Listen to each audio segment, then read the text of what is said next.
Okay, everybody, thank you so much for joining me tonight. Today, really.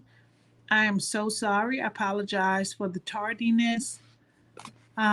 Just a couple of things going on, but I would like to, myself, Kisha Brooks, like to invite you. Glad to have you here on the Kubi TV network on YouTube.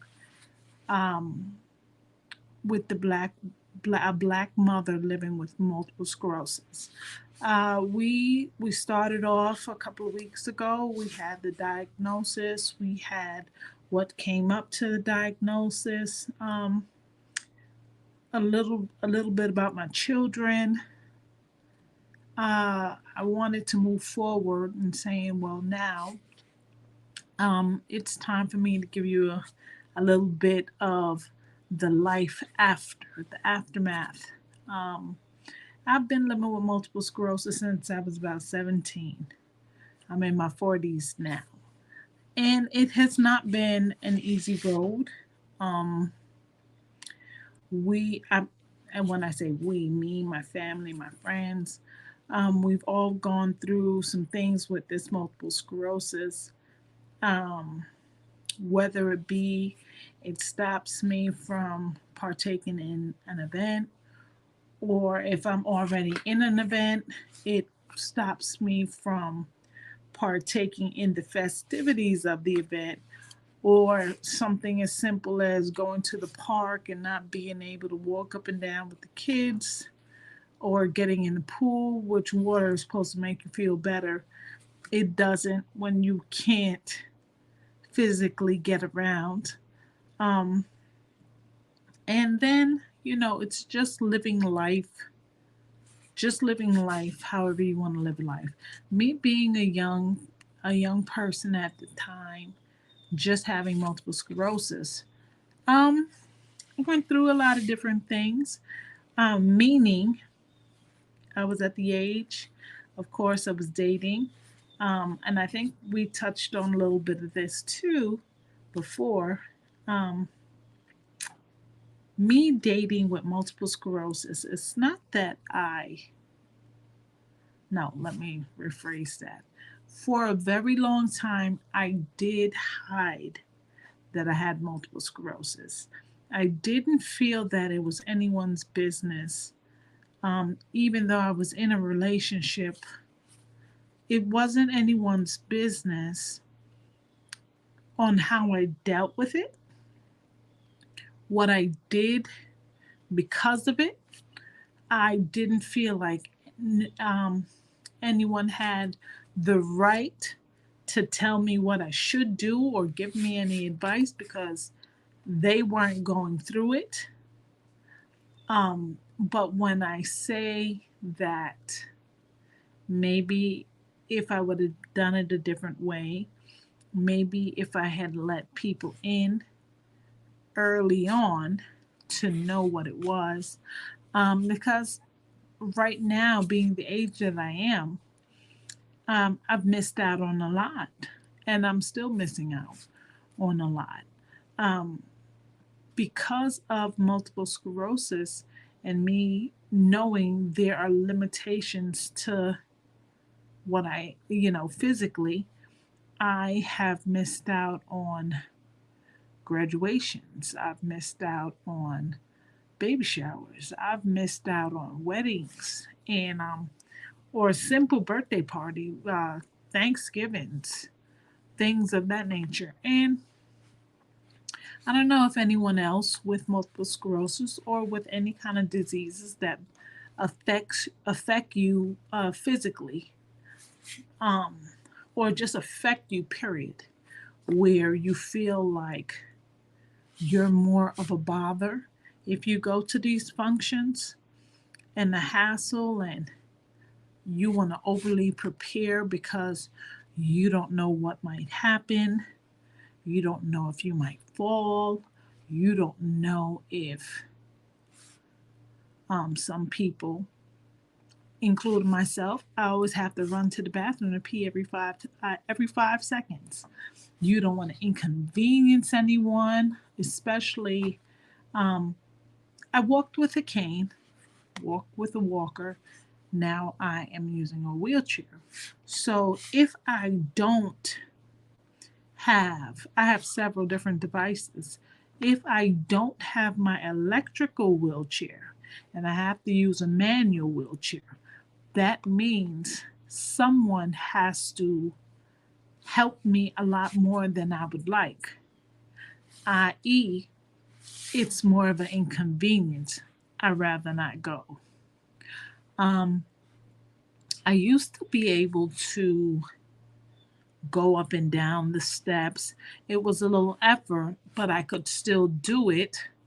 Um, right at this point, steps are a no no. Um, with multiple sclerosis, you develop sometimes something called drop foot, where sometimes the weaker of the two legs is more of a weight. You can't lift it, the muscle or the nerves in that leg, that foot. Um, the way you would flex your foot to step up no longer works. It's the weakest part of your body. So I've developed drop foot, and it's like if you ever see those movies where the mummy's dragging the leg behind them, that's kind of how you feel. I mean, that's how I feel. I don't know about anybody else. Um, and it kind of, when I was younger, I used to be embarrassed. Um, you know, not really. First of all, no one knew a lot of times. Even when I wore heels, when I knew I should not be wearing heels. Um, at one point with my multiple sclerosis, wearing heels was okay. I was comfortable. If I ever put on a pair of heels right now, it's over. It's the end of the night. It's probably the end of the week. Um, I'm gonna need bandages. I'm gonna need some Bengay. I'm gonna need a whole bunch of stuff because all I know is that heels and multiple sclerosis, anything, anything that will throw off your equilibrium, that is what I had to deal with. So, um, besides missing out on festivities, um, you miss out on just the over. Well, I did. Um, being 16, 17, 18, 19, going through my life, having kids, having friends, working, liking to work, going to school. I like to do these things. I think personally, I just like to be outside. I'm an outside kind of person. Um, walking back and forth in New York, walking to the train, walking in the city, walking on Canal Street, up and down on the west side, going to the FDR, all those things you miss because you are not, it's like you're not full, you're not complete unless you've done certain things in your life that you feel some kind of accomplishment with. Um, like you have these thresholds. You have driving. You have a way to master the transit system. It was a big thing. That's a big thing for somebody in New York. Um, Knowing how to get back and forth on the bus, what bus connects to the other bus. Same thing with the train. What train can you catch on 34th or 42nd to go maybe to Queens or to Brooklyn or just simply to Manhattan? Because there are more train lines than the 2 and the 5. And when you're younger, I mean, if you didn't have a job or some kind of monies to get back and forth in a cab in New York, those were your things. You took the bus, you took the train, you walked. I can remember walking with my friends all the way to Fordham Road, um, and living uptown and walking across to Fordham Road. That's a good little walk. It's a good little walk. Um, but you enjoyed it because when you're with your friends, you are talking, you're laughing, you're probably eating ices, you're probably, drinking some kind of soda, you're doing something. And I think that was the biggest thing that we had as far as socializing. You have your friends that you grew up with in your neighborhood, and you would go out. Everybody makes plans. Everybody goes, or you're going to your girlfriend's house, or they're coming to your house. You're doing get each other's hair. Um, you might be doing some makeup if you were allowed. I know I wasn't. Um, and you have like as a teenager, it's a sense of accomplishment because with doing these things on your own independently, you feel like, yeah, I'm it. That's it. I've mastered, you know, childhood. And after a while, I, multiple sclerosis is a progressive thing for some. Some people, they find out that they have MS and that's it. In some other cases, you find out that you have multiple sclerosis, you might lose feeling or something might happen, but then it comes back a little bit. And then you might have another exacerbation, and it'll go on and go on and go on like that for some time. That was my case. I was diagnosed because of the headaches and the fall, and I didn't really take therapy at the time. I just continued with my life. And I'm young, and a lot of doctors felt the same way. You're young. Just keep doing what you're doing. You might have some falls, might be some hiccups, but keep doing what you're doing. And I did. For the most part, I kept working. I didn't really go back into school, which I probably should have. Um, but I did work. I said, maybe if I have some experience doing things, but at that time, if I would have stayed in school, probably would have been a good thing. Um, but like I said, with the multiple sclerosis, it came and it went. I had like little side effects, like I had weakness, I had tingling ever so often, but I kind of felt like, okay, I know what to do to subside the feelings. I know what to do to not be stiff or tingling. I worked out some when I was able. I bought a gazelle. I love my gazelle. Um, and I was able to do that every morning. And I felt like as long as I'm doing something, keeping active, um, you know, it wouldn't creep back up on me so aggressively. And I did that for years. I took several different medications, and when I mean several different medications, um, I started with at the time it was Copaxone, and from Copaxone I went over to Avonex. And after Avonex, because I didn't like the bruising, I didn't like Copaxone because you had to take it so often.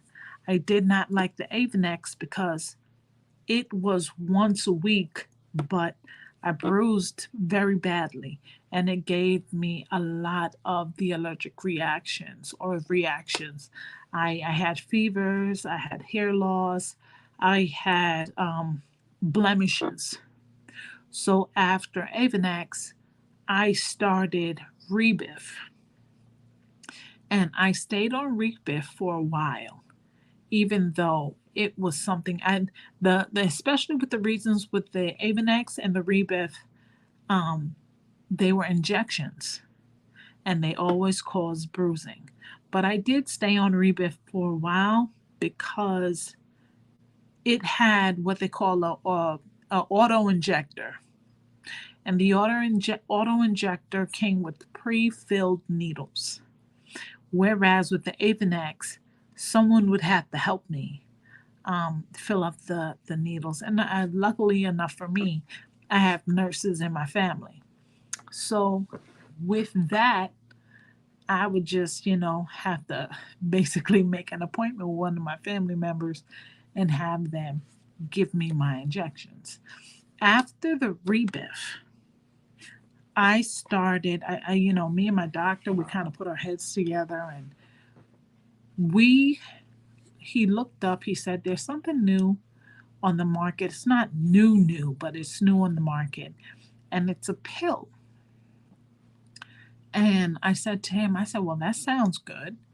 I said, what do I have to do to take it? He said, well, the only thing I don't like about it is that it affects your heart. And I'm like, what do you mean it affects your heart? He said, yeah, some people, he said, we have probably one person in the study at that time. I think she had a young girl passed. She passed away during the study of it because of complications with her heart. He said to me, he said, I don't think that'll happen. She had underlying health issues. You're very strong. We'll take all the workup. And I'm just like, wait, because I'm nervous now. And it was just, it had progressed from me being a teenager. Now I'm in my 20s and, everything I thought was going good except for this medicine. And he kept telling me I have to be on the medicine because the medicine is not to take multiple sclerosis away. The medicine is not to stop multiple sclerosis from happening all at once, meaning, you're never going to get rid of the disease, but that medicine will keep it at bay. It'll stop new flare-ups.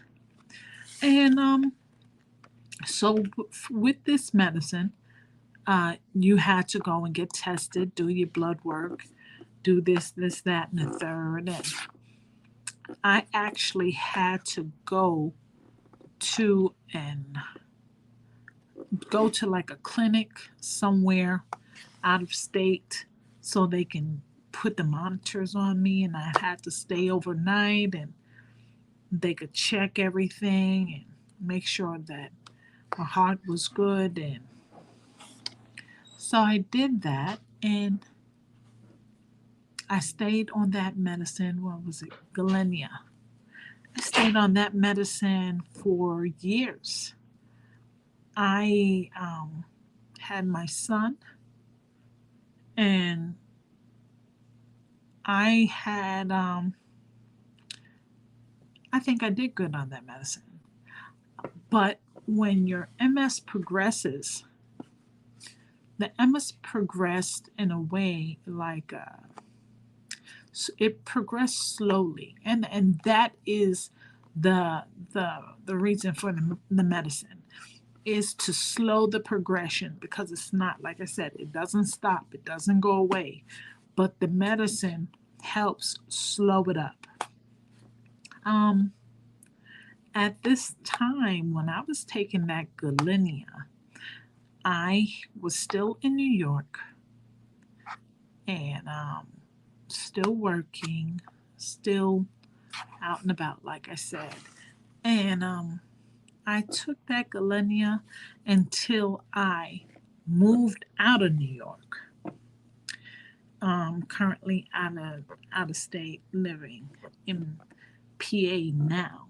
But I took that Galenia and I kept it until my doctor here said, um, we're in the times of this COVID, and one thing with people with multiple sclerosis, your immune system is compromised.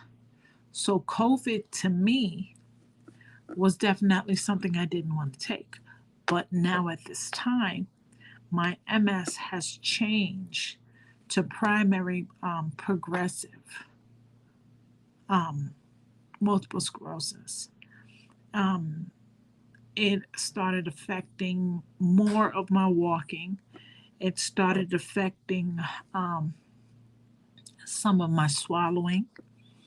It started affecting, um, you know, sometimes if I it would affect my speech because multiple sclerosis, when you go into to little exacerbations, or sometimes you're just not feeling your best and you're tired, and at a certain point I kind of, I don't want to say ran myself down, but at this point when I moved to Pennsylvania, my kids got there. I had two kids at this time. They're a little older, but I was still driving, um, able to see fine, and I was always up, and always up. I was always up doing something.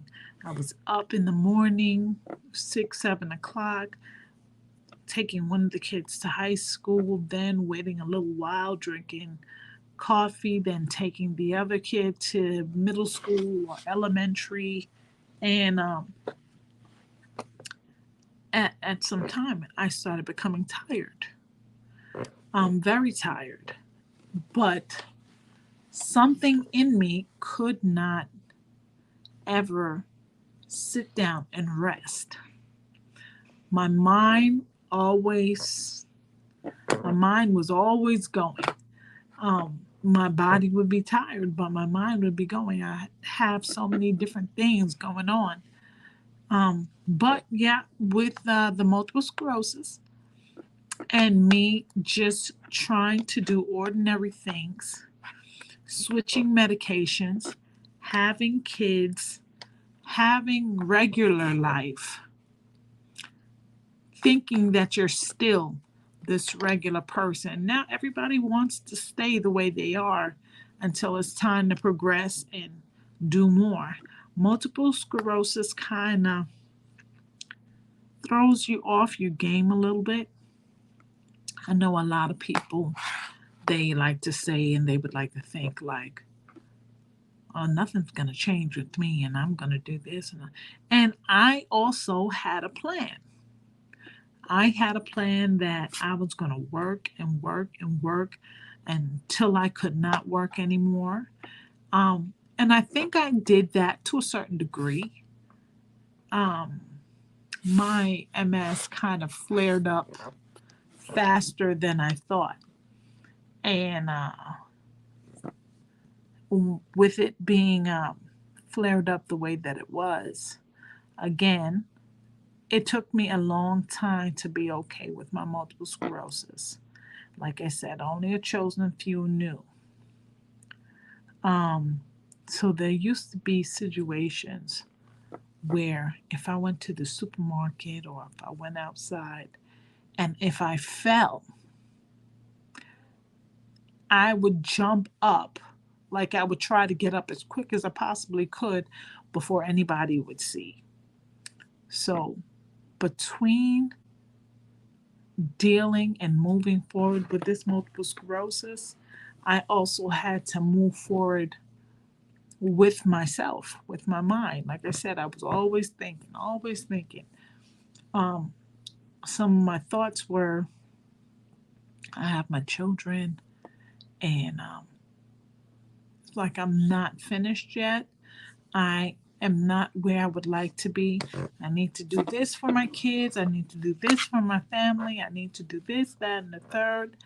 Um, so after this diagnosis, I mean, I'm still in that place sometimes where I feel like I still need to do. I still have things to do. And having two kids, having two kids, they keep you on your toes. So it's kind of hard dealing with my children. Well, it's not hard for them because my son, he's old enough to understand and to know, and he's been here with me. Both my kids have been here with me, so they see it firsthand. Um, to the point where if it's to the point where if I misstep or if I slip or I fall, it's just like, "Mommy, you okay? All right, come on, let's go." And it's not that they're not worried, but they don't want me to feel like I'm some kind of charity case. And I appreciate that. I appreciate that very much.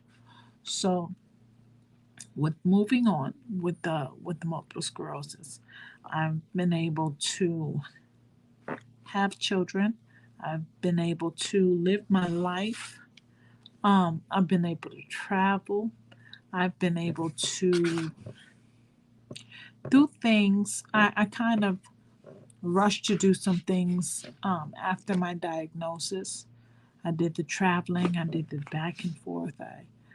I had the kids and things kind of went good for a very long time. Like I said, I was on a medication that excuse me, I was on a medication that I didn't have to worry about giving myself an injection or anybody else. I was taking a pill, and all was good. Everything was good.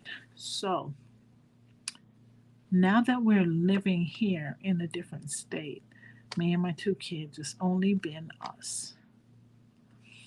Um, it's not that I prefer it that way, but it gives me a little more clarity. And when I say clarity, I have to figure it out for myself, if that makes any sense. I'm able to be in charge of my life. I'm able to make decisions based on what I want and what I need. Not because, oh, well, I don't have any time. I got to see if this person can take me here or if this person can take me there. Um, it's it's relieving to know that I make my own decisions for my life, because there are some, especially when you get older or if you have a disease where someone has to be some kind of guardian for you, or representative. They can't make their own choices. They have to wait and depend on another person. They have to wait and depend on a decision from another person, or a ride, or just a simple, you know, is Tom going to come over here and fix food for me? Yeah, and just the little things. And the little things, well, to me, that's a little thing, but it might not be for somebody else. And, you know, I kind of put myself in a position in a different state where I can be, like I said, more independent. Now, the only problem that I have right now is that I don't drive anymore. But again, when there's a will, there is a way. Um, I'm taking classes to get back into my vehicle that I have not driven. Everyone else drives my car but me. And I am hopefully going to be back on the road um, by the end of the year. Now, if it's snowing, I'm not driving, but that's where I am. Um, and I'm hoping that me taking this journey, getting back out there in the car, I'll be able to share some video with you guys, if that's possible. Um, the trainer told me they used to videotape the lessons, the trainings, for the people in the car, showing the equipment that they use. Um, so I am going to ask if I can um, video my sessions so that I'd be able to share it with you guys. Because with everything that I talk about, my biggest hope is that someone will realize that it is never too late to try. It's never a problem, and you shouldn't be embarrassed about a disability or any kind of shortcomings. The best thing, I'm not going to say that you have to run yourself ragged. You do what you can do, how you can do. Um, and I've learned that in life. You can only do what you can do. And the type of person that I am, I'm going to do whatever I need to do to keep myself doing, if that makes any sense. Um, I'm not ready to sit down and just do nothing yet. So, but again, like I said, with this driving, um, I noticed some years back, maybe about 2 or 3, maybe 4, I was driving and I noticed that the feeling in my foot was like I couldn't feel myself pushing down on the pedal in the car, in the, the gas and the brake. And for some time, I had to make sure I wore a certain kind of clothing to help my legs push down on the gears of the car. So after doing that maybe 2 or 3 times, I felt like it wasn't worth it, because God forbid I didn't react in time, or God forbid someone jumped out the way people do, or someone cuts me off. I mean, I wasn't driving back and forth to New York anymore, but I was still on the road. And it could have been a problem if me altering the way that I was driving and holding the wheel and looking, it could have been a big problem. And life throws too many problems already. So why try to put something else in the mix? So again, when I start, well, I've started the journey already, but it was a complete surprise when I went in to speak to the trainer and to fill out my paperwork. They said, "Okay, well, come on." And he claps his hand and he says, "Go over to the board, and we're going to see what your response times. What is it like?" I said, "Oh, okay. I didn't think I was going to be doing anything today." So he starts me on this board with all these lights. And he said, "I want you to press on the lights when you see them flash." I said, "Oh, okay, I can do that." But the way they had it, it's like a big chalkboard, so that the lights are spanned out far enough so that you have to look in your peripheral, on the sides, and up and down. So I did that for about 15-20 minutes. Then I did it again. He says, and he writes down on the paper. So I sit down, and he gives me a sheet of paper, and it looks like the permit test, with all the questions of the signs of the roadway. What do you need to know? What does this mean? What does that mean? Everything like that. So I take it, and he doesn't really give me a time. He just says, go ahead and fill out as many as you know. And I'm like, oh, this is easy. I start checking them off and writing it in. So he says, okay, you're done. Pretty good, pretty good. You've passed both sets.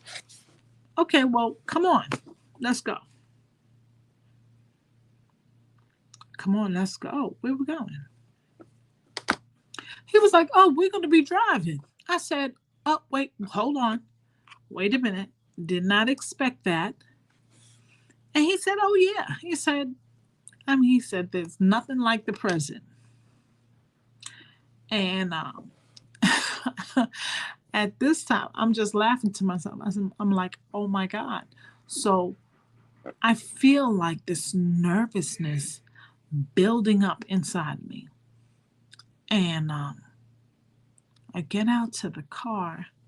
My brother is with me. And I'm like, oh my God, I'm so nervous. I haven't been behind the wheel in more than 2-3 years. And he's just like, shake it off. Just shake it off. Just shake it off. You'll be all right. You'll be all right. So what you have to show is your independence. You have to show that you are able to get into the car by yourself. So I didn't have a problem because my brother was there. I didn't use my electric wheelchair. So my brother helped me get to the car. But as far as getting into the car and getting around the car, because I had to walk around the car, I had to do all of that by myself, which is not a problem. Like I said, I'm a little slower, but I can still do it myself. So I get in the car, and when you look in the car for this specific equipment type, it was like a long bar, and you have to get around the bar. And like I said, I'm a little fluffy. So now, I was comfortable. It wasn't a tight fit, because I'm sure if it was, he wouldn't have let me drive it. So I get in this car, and he's like, okay. It felt completely like I was taking my test when I was 18, 19 years old again. I could not believe it. I could not believe it, one, because I'm in a car and I am actually driving. Haven't drove in 2-3 years. I am in a car. The setup was kind of funky, but I'm in a car, and I was excited. I was nervous, but I was happy.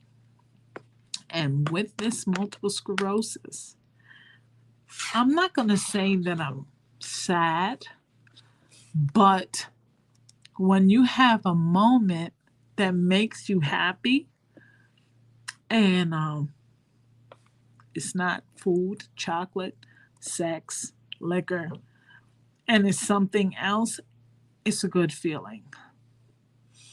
It's a feeling that I know I'm going to have complete control over.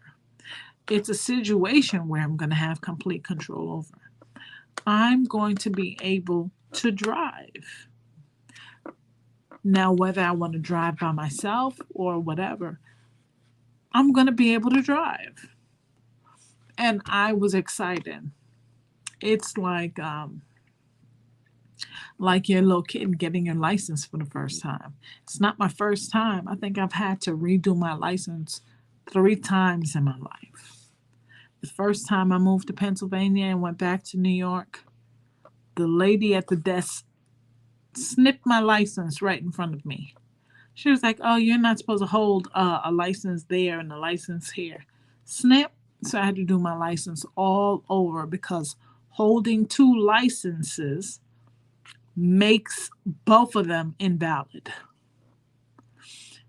I'm grateful because she could have said, "How long have you been driving with this license? Now you need to be fined." Maybe I wouldn't have got my license back at all. But she put me in a position where I was able to take the whole test over again. And that's what I did. Then I had to go back to Pennsylvania. So they took the New York license and cut it up, and I did the Pennsylvania license over. Then I moved to Atlanta, to Georgia. There I had to do my license over.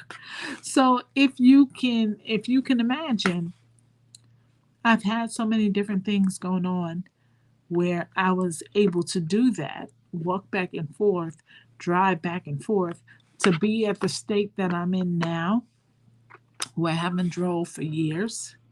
It's been a big thing. It's a very big thing to me. So yes, I will be getting my license. Yes, I'm still working. Maybe I will be able to go into my office to work instead of doing it remotely.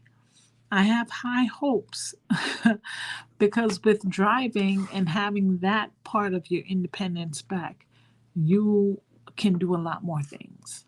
I feel so. I'll be able to take myself to the doctor. I'll be able to take my kids to the doctor. We'll be able to go out more instead of just being here in the house. We might be able to go to restaurants. We can go to different parks. Um, it just opens up a whole new uh, realm of possibilities for me and my family. Um, and it's crazy because the trainer asked me, he said, "Okay, what do you think would be the biggest thing that you want to do? And what you have to do?" He said, "And which of the two is bigger to you?" And it took me a minute to sit down and think about it because, oh, there's no question what I need to do. I need to go grocery shopping. I need to pick up medicines. I need to go on appointments and things of that nature. But what I want to do is so much bigger.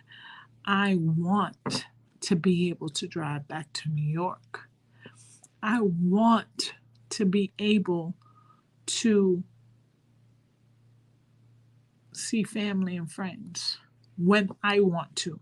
Not wait for the car service to come and get me. Not wait for someone to come and pick me up on their own time. I want to be able to call someone and say, "Hey, what are you doing today?" "Oh, nothing. What are you doing?" "Out thinking about going. Maybe I want to go to Olive Garden, Walmart, the mall, wherever." "All right. Well, I'll meet you there." "Okay." That has not been an option for the past 4 years, maybe 5. Because one, before me not driving, I had to depend on family and friends to drive me back and forth. And again, you got to wait when people want to, not everybody moves at your time.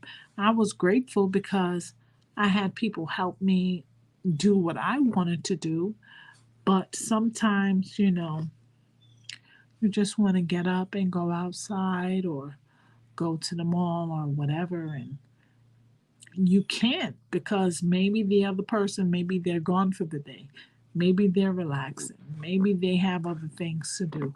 Their time is not your time. But I mean, I can sit here and talk about driving all day because it is a very big necessity.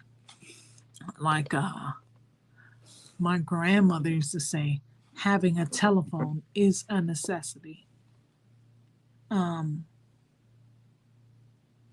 Very true, but not as I guess that line was for us youngsters because we want to sit on the phone all day, and talk all night, talk about foolishness. And my grandmother was just like, phones are for emergencies. I'm like, no, I don't think so, but it does help to have. I feel the same way about a car. It is definitely a need. Well, living where I live, it's a need. They're getting better with car services, but if you have your own car, that's great. So, not only with, like I said, I want to be able to drive back to New York when I want. Um, Personally, I'm not a nighttime driver anymore. I don't think I ever was. I don't like driving in the nighttime. So for me to get on the road at 5, 6 o'clock in the morning, 7 o'clock in the morning, that's perfect. For me to stay overnight somewhere and come back in the morning, the next morning, that's perfect. So I am looking forward to it. I'm looking forward to sharing this next step, this other part of my journey with you guys. Um, I'm excited to see how it goes. My first training, since it was like a surprise, I wasn't able to set anything up to record it. Um, Probably wouldn't have wanted to see it anyway because all I kept saying was, I'm so nervous. I'm so nervous. I felt so sick. Um, and the trainer, he just laughed at me. He was like, well, you shouldn't be nervous. He said, but sometimes when you're nervous, it helps you stay on your toes. So he told me, he said, maybe you just need to be nervous a little bit. He said, but it'll go away. He said, by the second or third um, session, it should go away. And I'm not saying that I'm going to record every session, but I will record a couple, depending on how I'm feeling. Um, Also, today, you know, I had some things going on, and it's on my heart. And I have a friend of mine that is ill, and I'm just hoping and praying, and I need you guys to please say a prayer for me, um, so I can give all my best wishes to her, and hopefully, everything will be okay.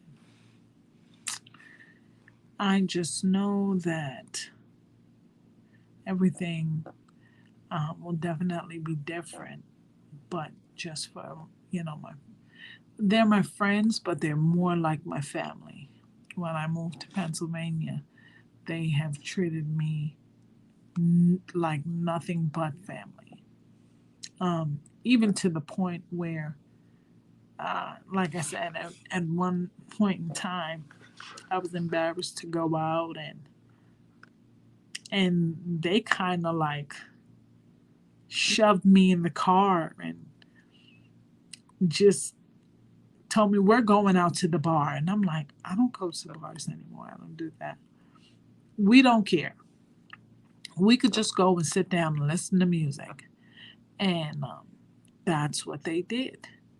And they've always made me feel so comfortable in my own skin, no matter what was going on.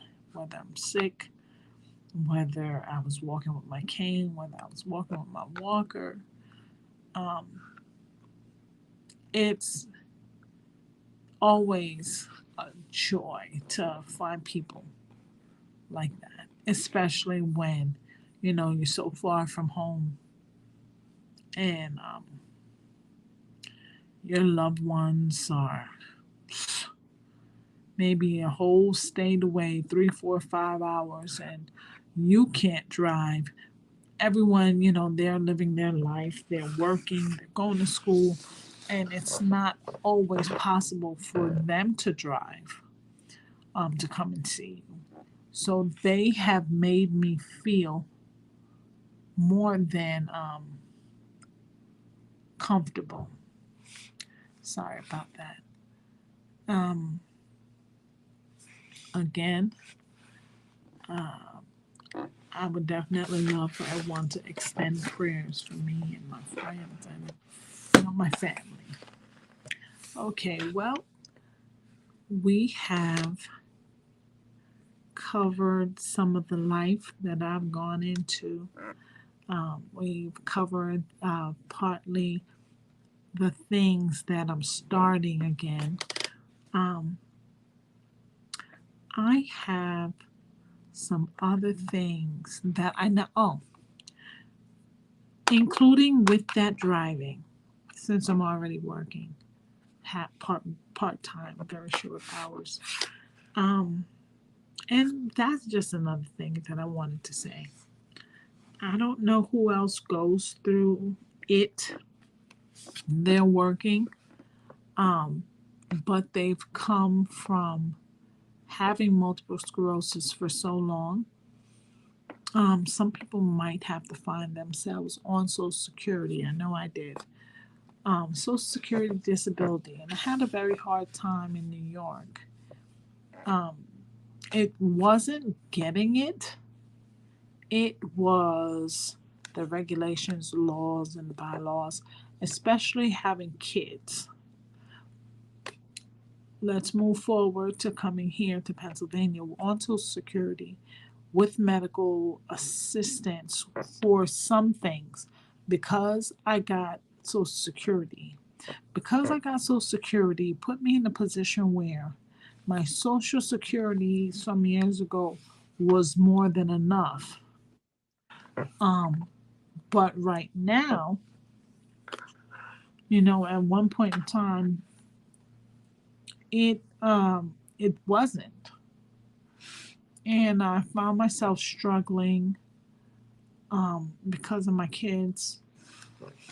I couldn't, do the $200-300 sneakers, and even though my kids, they're not, that doesn't bother them at all. They are not materialistic kids. Now, if I told my son I'm going to buy him a brand new computer, or I told my daughter I'm going to get her a Switch or a laptop or a brand new cell phone, that's different. But when it comes to clothing and stuff like that, they're not really that kind of materialistic. However, yeah, like I'm saying, when I came here, I was already on Social Security.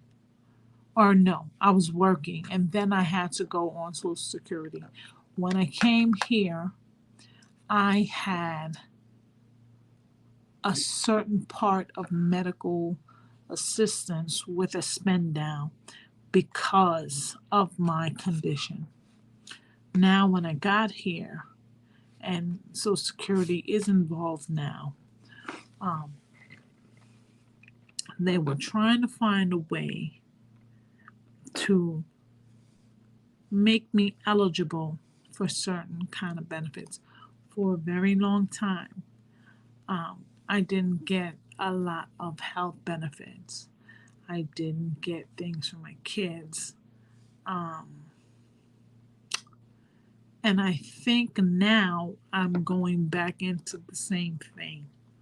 So when I say to everyone with multiple sclerosis, you think you have some kind of disease that will put you in a position where you think you might have to stop working, investigate before you do that. Or if you're in a position now, make sure that you ask all the questions. Well, if I were to stop working at this time, if I were to become disabled at this time, where would that leave me as far as putting money to a side? Where would that leave my children? What would happen next? Because when I came here from New York, I didn't have a problem with insurances and benefits and things, but I was still up and about, and my multiple sclerosis was not that aggressive. Now that it is, I've had things like life insurances cancel on me. I've had benefits taken from me. And this is one part because I have Social Security. The other part is because I'm going back into the work field, partly. And I don't know if it's worth one or the other. I just know that I want to be a little more independent than I have been. And I get tired, my body aches and things of that sort. But I'm getting at it. Okay, everyone. I wish I could talk more. I just wanted to let everyone know it's always a pleasure. Please keep those prayers coming in for me and my friends and my family. Um, Thank you for joining me, Kisha Brooks, a Black mother living with multiple sclerosis, on the Kubi TV network. And you can find the replay on YouTube. Thank you so much, everyone, for joining me. It's always a pleasure. If anyone has any questions, anything that I might be able to help with, please go ahead.